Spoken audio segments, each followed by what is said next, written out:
Welcome to CityCast Denver. I'm Bree Davies, and here's what Denver's talking about.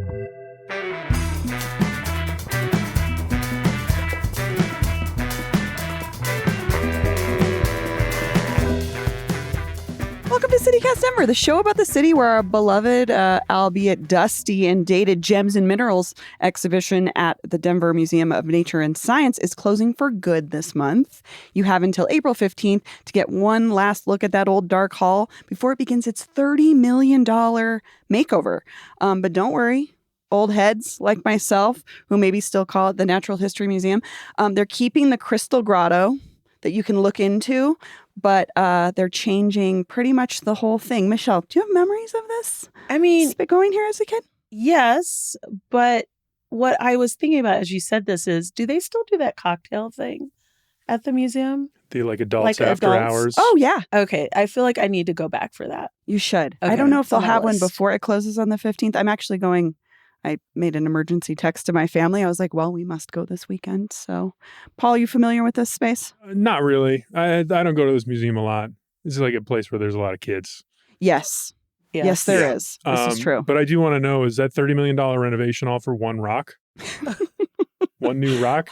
Don't they have IMAX there? If that was my budget and I was not in there, but yes. Okay. Be like, yeah, give me a big ass diamond.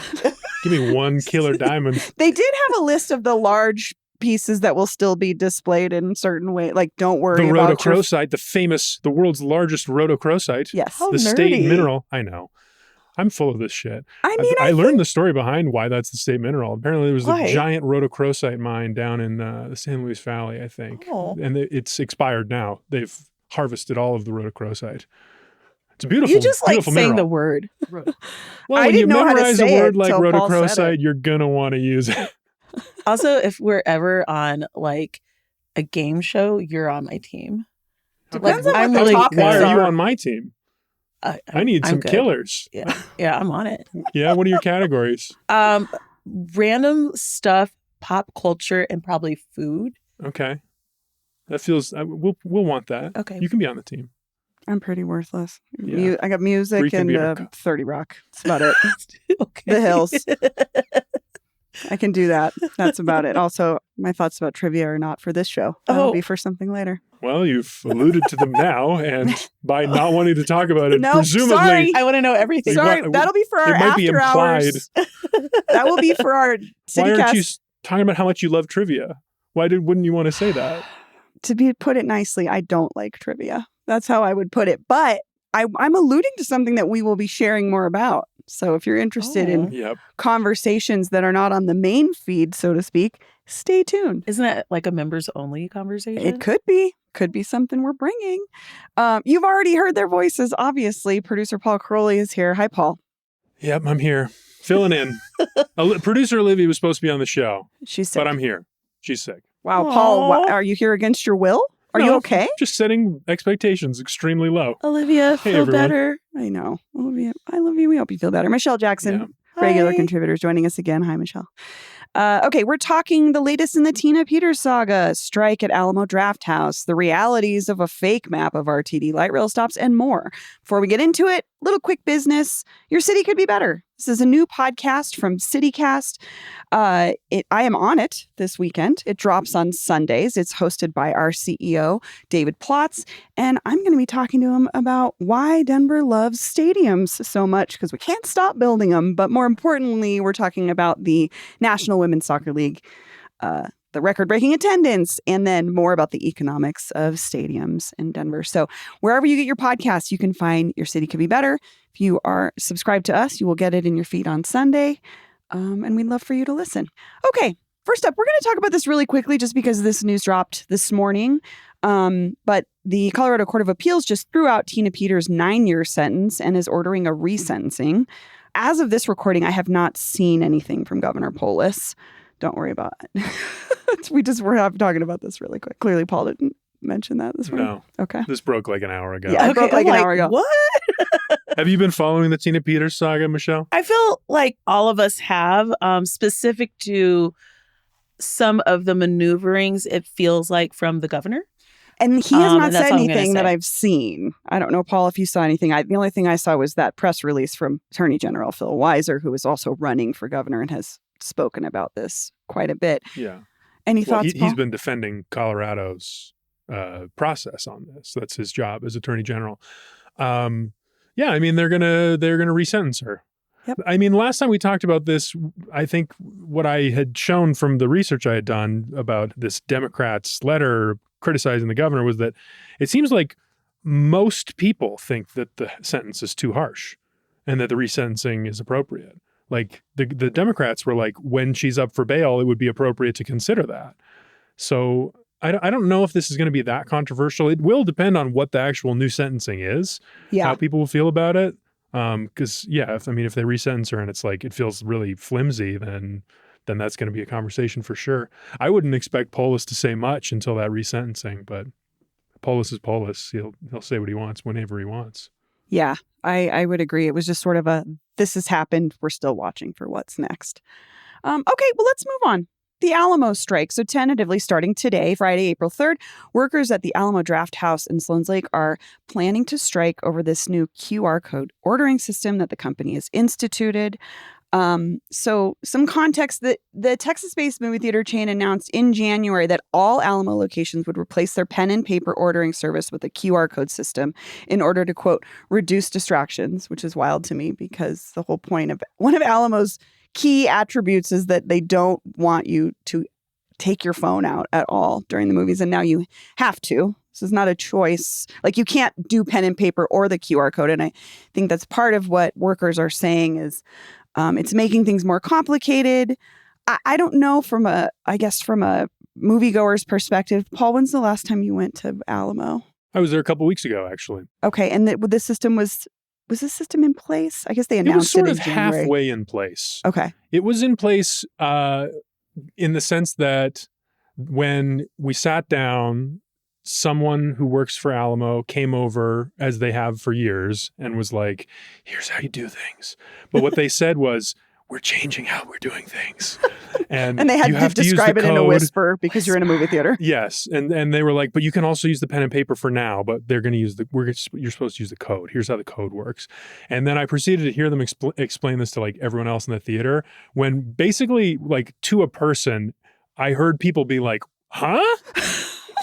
And then one person was like, I don't like this. And imagine getting that 50 to 60 times a day when you're a staff member trying to explain this. Yeah. I mean, that's what I'm interested in is like, I mean, I guess it's not fun to be the face of a policy change, but like they didn't choose this. Right. Like they're not responsible for it. They just have to manage a change at their workplace. Which is working in customer service, you are always the face of something that a corporate, someone above you who you've never met has made a decision for, which can be difficult, having to explain sale prices to people for 17 years of my working life.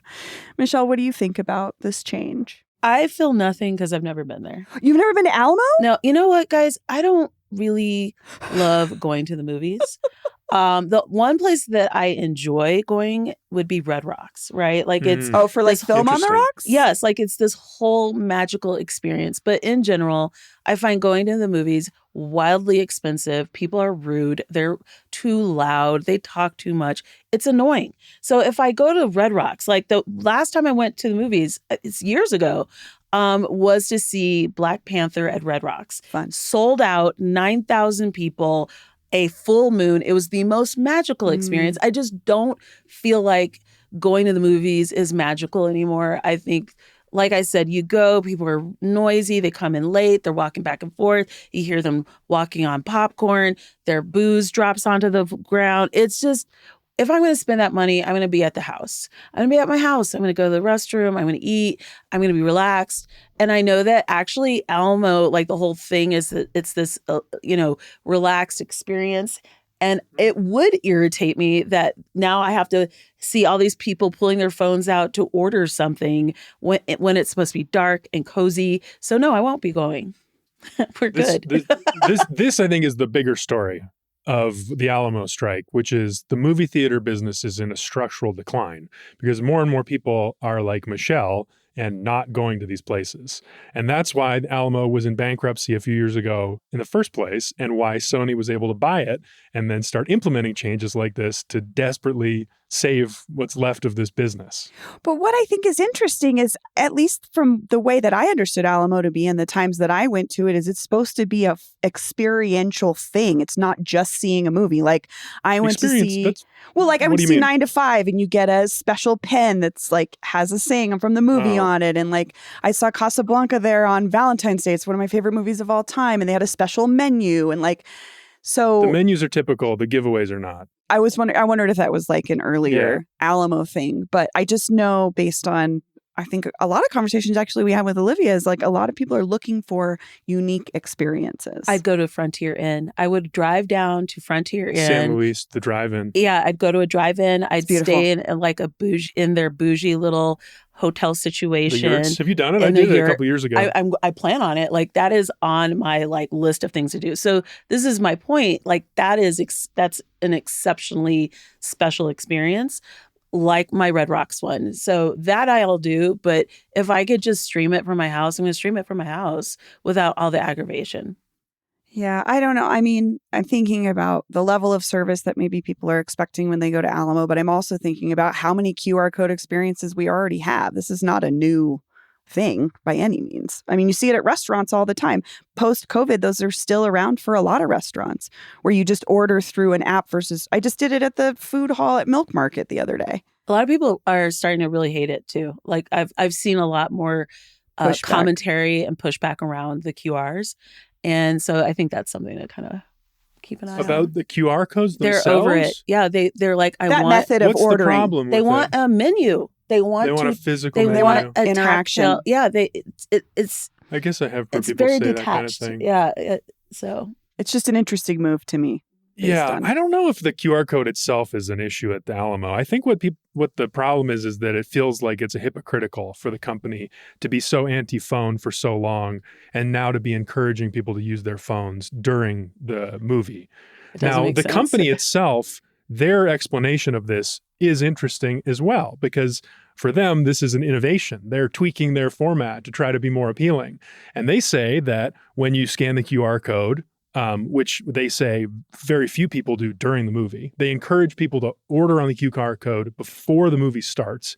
And they say 85% of people who use this, who are experiencing the new system, do that. When they order before the movie starts. But when you're in the movie, they have an app, and it's very funny, but they call it like their special dark screen. They've designed when you scan the QR code to be particularly dark and less disruptive. And they also said that they've trained staff to identify who's on their phone with a dark screen and who's on their phone texting their friend. Also, who opens their phone and does the one thing that they thought they were going to do? You end up doing 5 different things. You end up looking at your email. You end up looking at Instagram, and then you're like, why am I here? So I don't think it's just like log into this special app and just use that. We're humans. We've already been trained to just be like, squirrel.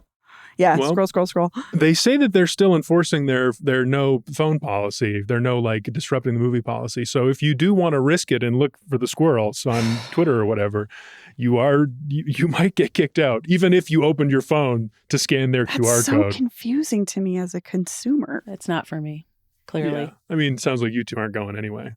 But I think the change for the Alamo viewer, the Alamo, the patron is... what I see is it's a real trade-off of like how they're trying to frame the movie experience. Because before, the Alamo had innovated in a few big ways already. Like the whole like having a restaurant-style menu that you could order from, having this stricter policy, having like better pre-show entertainment. Like they really tweaked what it was to go out to a movie to make it more of an experience that was all different. I see this as like another tweak of those things. Like, because their system, like having that restaurant style ordering and a restaurant style menu, required their staff to be constantly scampering in the theater to drop off plates, to pick up plates, to drop off checks, pick up. This eliminates that. So it trades one irritation for hopefully less irritation of another part kind. of it, right? I mean, they deliver your food and pick it up. You're just saying they don't come to take the order. But they don't drop you a check. And they always they don't come by and be like, last call. You know, there's fewer interruptions from staff, I think is part of the plan. They also say no layoffs. Yeah. So from the union, what they're complaining about from the quotes that I could see, what they've called the strike over is they find it irritating and they think it's a bad business move and the customers don't like it. It's not about losing your job. Well, no, I think that was part of it was they're concerned that this is a preemptive move before layoffs because it is eliminating an aspect of service. And if we know anything about the current conversation around labor is like labor's so expensive, even though there's a lot of other things that are expensive. And that is part of what the workers are concerned about. Is this the beginning before layoffs? It's possible. I mean, the thing about this particular union is that they have had layoffs. There were 11 layoffs last year. They were striking after a layoff last year, and they rehired 3 of the 11 people that were laid off. What I wonder is, like, what are the conversations like on the staff? Because these unions, like, you know, you talk about the JBS strike up in Greeley. They said, 96% of people on the union have voted to approve the strike? The Alamo union, I looked at the numbers from back in 2024 when these unions were forming. At Sloan's Lake, they only had 53% of eligible voters participate in the union vote, and 33 voted in favor with 23 against. So that's about 33 people of a staff of about 110, 120 that voted in favor of this union. And at Westminster, it was even closer, 41 to 39 in favor of unionizing. And that was 70% of the staff voted in that election. We're talking about, I guess, to me, very different jobs here when we talk about who is signing, who is unionized when we talk about meat packing versus working at a movie theater. Not that there aren't diehards that have worked at movie theaters for years. I know tons of friends who that has been a career until basically COVID.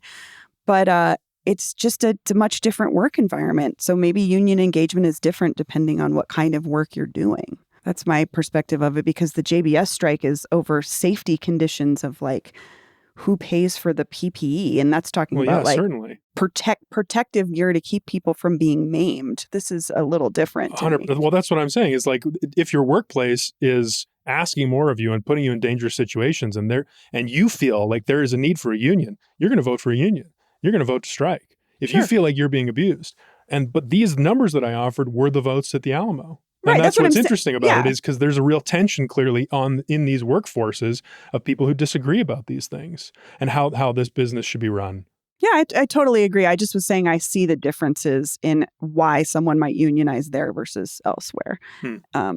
Because I don't know what like Alamo offers in terms of benefits or time off or anything. You know what I mean? Like it may not be worth it in some people's eyes to unionize because it really depends. It's really a good question. Dues to the union, to the Communication Workers of America 7777. Sure.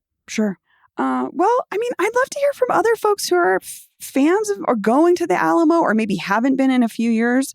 Just curious what you think about this. Is the QR code system bothersome to you, or do you think it's actually a benefit to you as a customer? Or if you're an employee of Alamo, we would love to hear from you, anonymous or not, if you want to talk about what that maybe kind of answer Paul's question of what the conversations are like between employees. Please reach out. Give us a call, 720-500-5418. Again, you can leave us a voicemail, which we love, or you can text us. Let us know what you're thinking about. We're going to take a quick break, and when we come back, more news.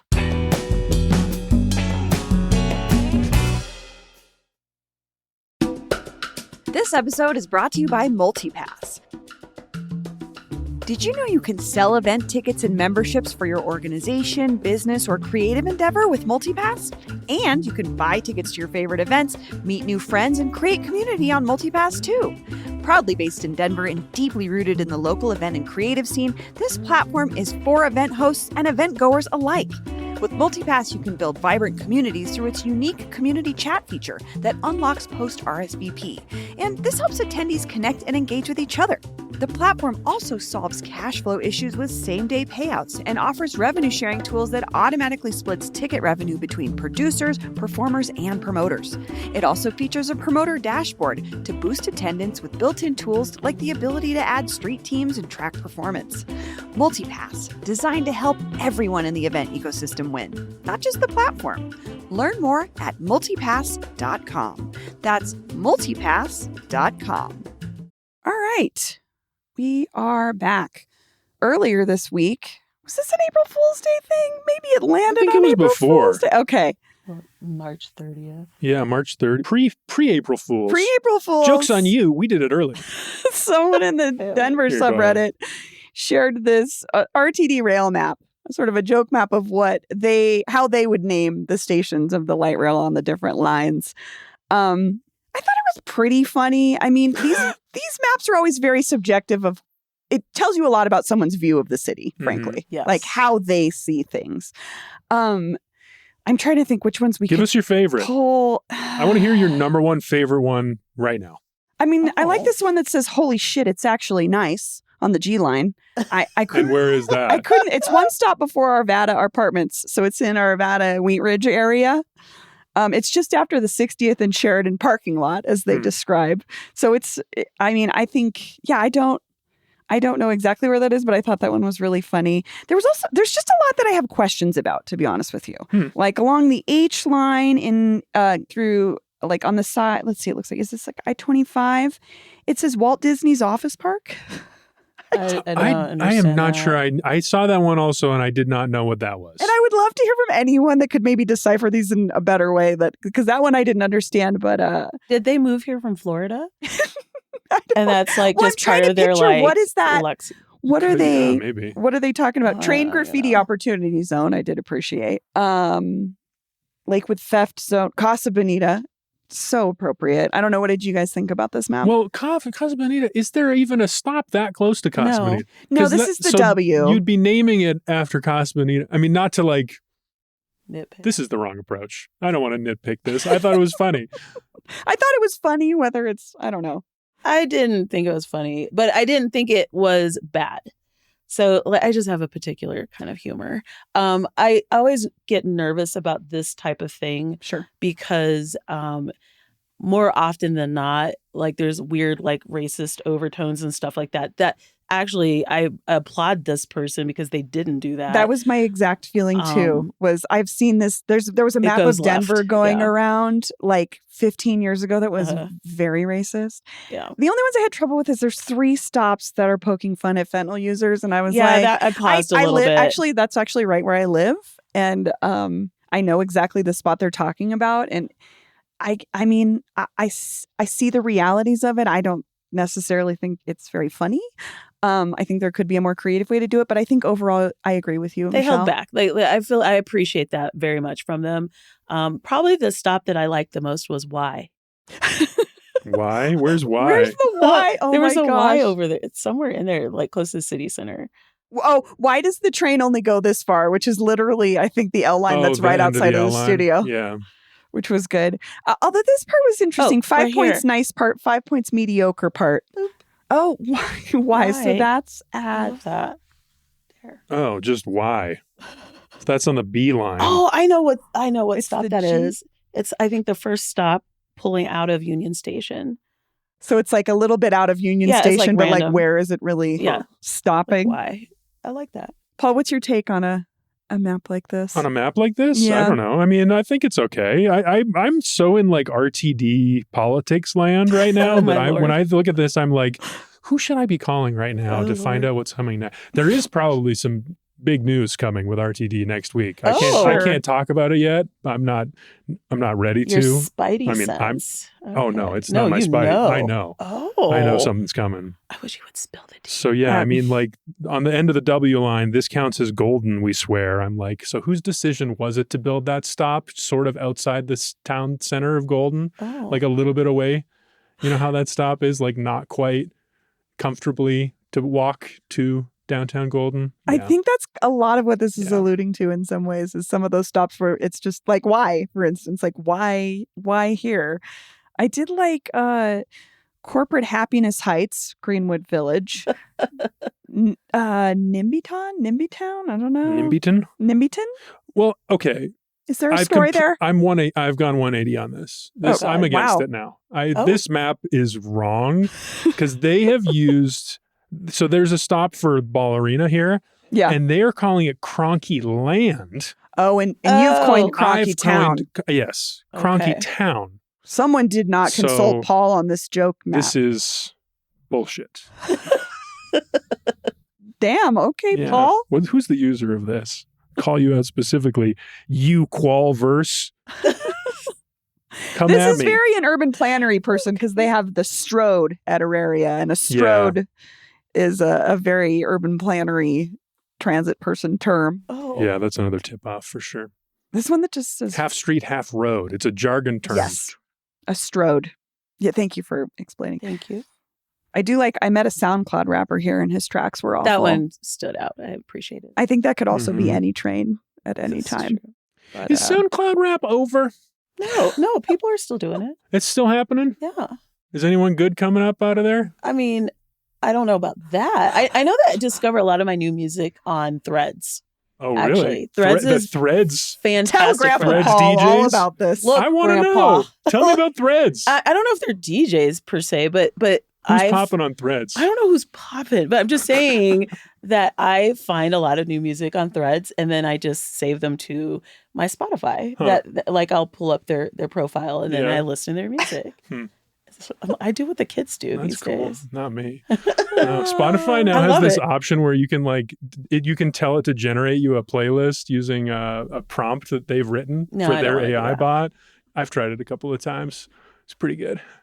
I'm sure it'd be good, but I love like just these amazing artists, and they're amazing. Like where I'm like, I can't believe that no one knows about them, and that's why people are sharing them on Threads. Mm. Interesting. And then I just listen to them, and it's fantastic. You're gonna get me on Threads. But I don't have my phone, so I can't like share like a song with you. You're But a musician's dream over here, Michelle. I love Just people keep like that. discovering people's music, Random championing people. it, loving Yes. it, listening to it, getting them streams and downloads. yes. Another one I liked, Cadillac converter removal service. Oh, That also maybe could be anywhere. That's on the A line on the way to the airport. Hmm. Park Hill empty I feel like they could have field. done more with the airport. the Yeah, airport should have had something like bunnies ate my wires, so I had to take the train home. Yeah. You know how they usually eat the copper wires in cars? Like there's a thing about that. No, You I've don't- never heard of in this. the parking lots over at the airport. You need to Google News this. to Like me. it was a big God, thing for a Michelle's while. blowing our minds today. Sorry, guys. It's great. I just remembered it because I was like, oh, the cute little bunnies ate your car while you were on vacation, and now your car doesn't work. Ugh. I do want to give props Oof. to this person for just even taking on this This is a endeavor. lot of It's work. a lot of thought. Thank you, person. Yeah. Thank you, Quam. Whatever. You'll get they're- no thanks from me. Oh, Cronky land. Oh my God. Clearly Please. not a Crunk obsessive down. listener of the show made this map. If you made this map, will you please reach out to us, 720-500-5418, and let us know what was your inspiration. All right, we're going to move on. We're going to take a quick break, and when we come back, our wins and fails of the week.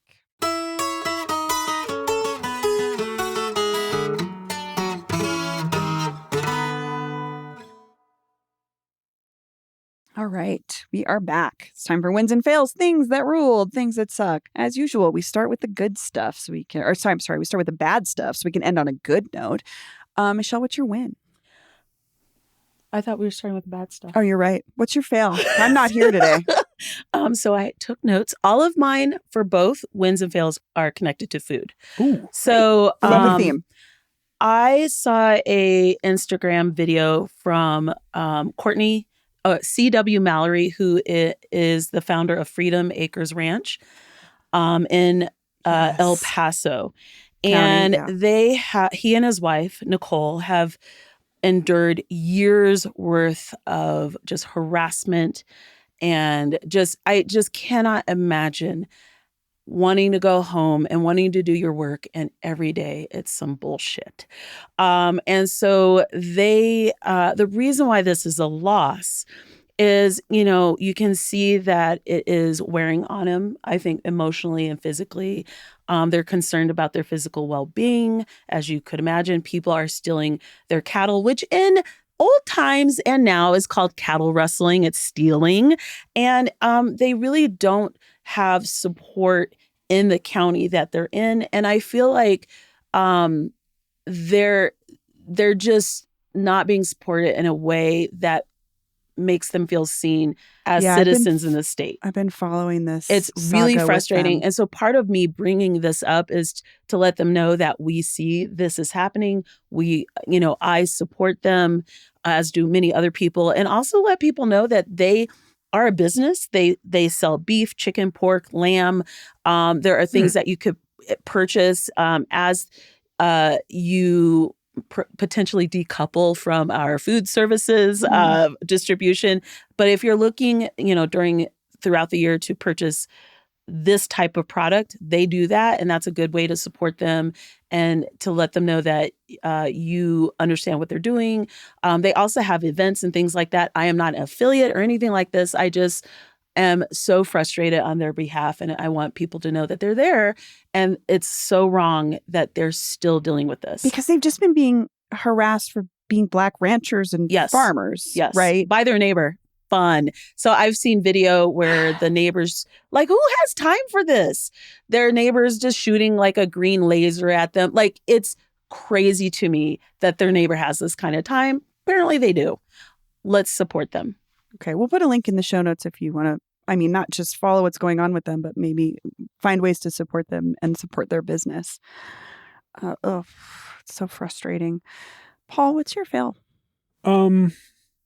I was just thinking about those people again. I realized halfway through you were talking about that. We did a show about them a few years ago. Portia Prescott, head of the local NAACP. Anyway, what's my fail? I guess I'm going to do food as well. I have a few wins and fails and stuff, but Jersey Mike's. I've talked about my Jersey Mike's, the crew on the Colorado Boulevard location. Killers, loved it. Love what they do.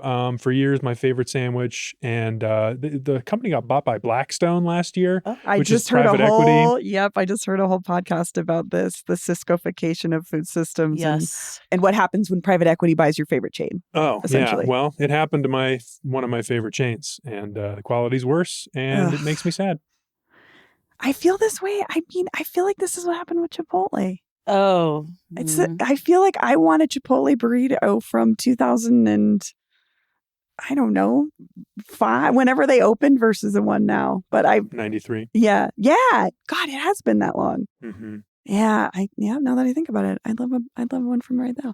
Well, what about local places, Paul? Is there somewhere that you go that you like for a sandwich other than Jersey Mike's? Yes, there is. That we could recommend? My spot is, I've talked about it before, it's Curtis Park Deli. Oh, sure. Oh, yeah, they're good. Paul goes there like every other week because I see his car when we leave. Dude, IDK. Creeping on him. We're always like, well, we know where Paul went for lunch. It's been every week. That is my place I like to go for lunch. They do Great a punch card. Too. It's, shout out to Jay. So cool nice. Dude. I love it in there. You know where I like for sandwiches is Pizzeria Leopold in Lakewood. Oh, I've driven by there. I would say I get the sandwiches more than I get the pizza. Although I like the pizza, but I like the sandwiches and I like the salad. Salad might be the best thing they do. Whoa. I love salad. Yeah, I don't know. I've heard Marsik's has a good Italian. That's where my brother-in-law says is the spot. Okay. I've kind of been eating a lot of those lately. Good deal. Ever since I started eating meat again, I know. I've I was like, been Paul really went vegetarian for like 12 years. Meat. I was a vegetarian for 5 years, and then one day I had a craving for sushi, and then it all went downhill. Sushi was the thing. Yeah, that broke me. I was That's like, interesting. Just one day I was like, oh, sushi. But I wasn't a vegetarian because I just lost my taste for meat one day. Like it just kept happening, and then I just couldn't eat it anymore. It wasn't because I was trying to save Bambi. Interesting. And then one day I wanted sushi, like 5 years in, and here we are. I have fought against it happening again because I noticed last year I was starting to lose my taste for meat, and I was like, we're not doing that. That's interesting. Maybe just better meat products. Yeah, you know? that I'll be buying it from Freedom Acres Ranch. They'll get good quality. So there you go. That's been one of my favorite things about being a meat eater again. It's like finding the specific family farms where I like to go. It's absurdly expensive. It's not something you can really do all the time. Yeah, that's unfortunate. But you buy good stuff. But you get the good stuff. My wife currently, she's like, I want to buy 4 chickens for $100. And I was like, are you kidding? Like to have in your yard?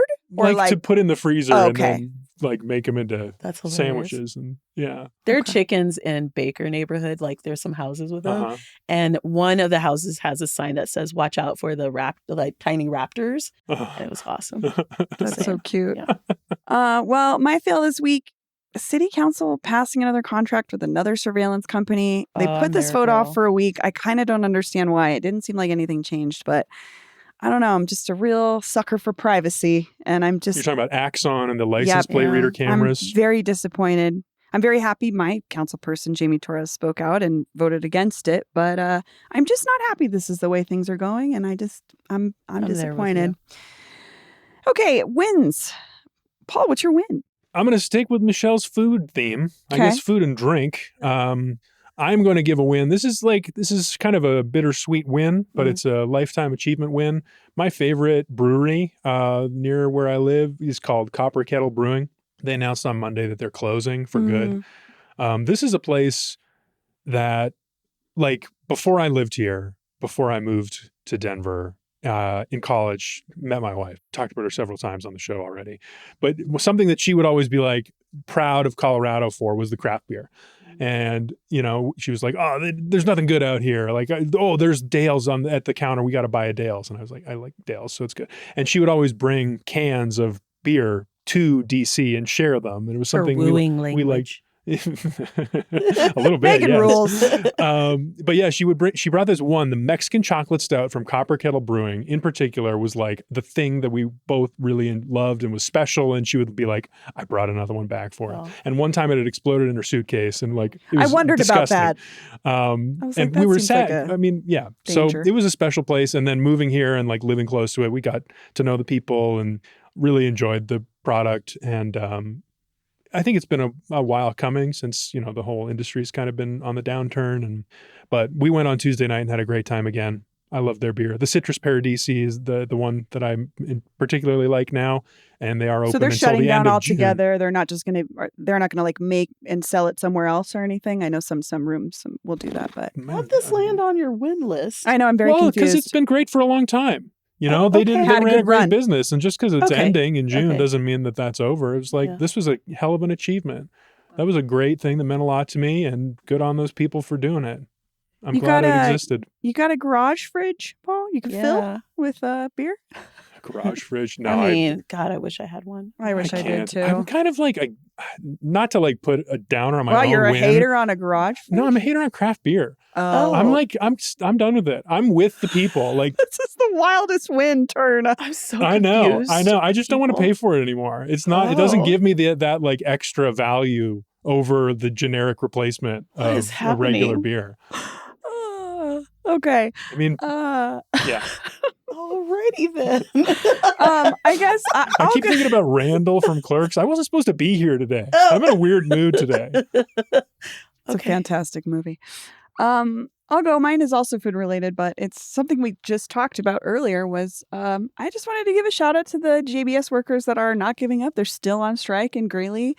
Again, they're asking for things like basic protections to keep them safe. A lot of these folks are new to the country. They are under temporary protected status. They're putting a lot on the line for themselves and to continue to really intense jobs. I mean, we've been talking about meat. I mean, this is a really, really intense industry and an intense job. And so I just wanted to give them a shout out. It's not easy to step out and do that for weeks at a time. So good on the JBS workers for sticking on the line. I keep telling myself I'm going to get up there.